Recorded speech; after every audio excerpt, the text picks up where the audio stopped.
የግንቦት ልደታ በዓል ከቤት ውጭ የሚከበርበት ምክንያት እንኳን ለእግዝእትነ ማርያም የልደት በዓል አደረሳችሁ።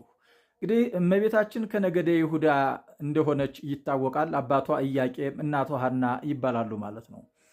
እናቷ ሐና ከቤተሰቦቿ መካከል አንድ ሰው አረፎ በዛ በልቅሶው ተገኝታ አልጋውን ሸንኮራ ወይም ደግሞ የአስከሬኑን ሳጥን እየዞረች በምታለቅስበት ሰዓት ድንገት ይሄ የሞተ ሰው ብድግ ብሎ የፀሐይ ጽድቅ ኢየሱስ ክርስቶስ አያቱ ምስጋና ይገባሻል ብሎ ሰገደላት። በዚህም ጊዜ አይሁድ ሰሙ ማለት ነው።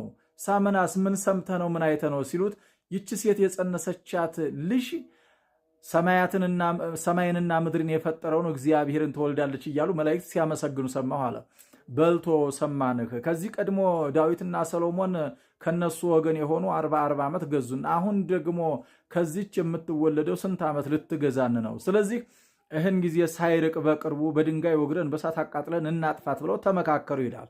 እግዚአብሔር ደግሞ ልብንና ኩላሊትን የሚያውቅ አምላክ ስለሆነ እና እናቱ ባጭሩ እንድትጠፋ አይፈልግም፣ የመረጣት ናትና ሌሊት መልአኩ ቅዱስ ገብርኤልን ይዞ በዘመድ የከበራችሁ ኢያቄምና ሐና ወደ ሊባኖስ ተራራ ውጡ አላቸው። በዛ በሊባኖስ ተራራ ወጥተው በዛ በተቀመጡበት ሰዓት እናታችን እግዝእትነ ማርያም ተወልዳለች ማለት ነው። እናታችን በተወለደች ጊዜ አካባቢው በብርሃን ስለተሞላ በአካባቢው የነበሩት ሰዎች ምን ጉድ ነው እያሉ ሲመጡ የወለደች ሴት አገኙ ማለት ነው። ስለዚህ የወለደን መጠየቅ አግባብ ነውና ጥሬውን፣ ንፍሮውን፣ ቆሎውን፣ ቂጣውን፣ ዳቦውን ይዘው መጥተው በዛ አብረው የእመቤታችንን ልደት አክብረዋል ማለት ነው። ከዛን ጊዜ ጀምሮ እንዲሁ የኢትዮጵያ ኦርቶዶክስ ተዋሕዶ ቤተክርስቲያን ደግሞ ታሪክን ጠብቃ የምትኖር ቤተክርስቲያን ስለሆነች ግንቦት አንድ የእመቤታችን የቅድስት ድንግል ማርያምን የልደት በዓል ምዕመናኑ በሙሉ ከቤት ውጭ ሆነው ያከብራሉ ማለት ነው። ከዛ ተያይዞ የእመቤታችን የቅድስት ድንግል ማርያም ረድኤቷ፣ በረከቷ፣ ምልጃዋና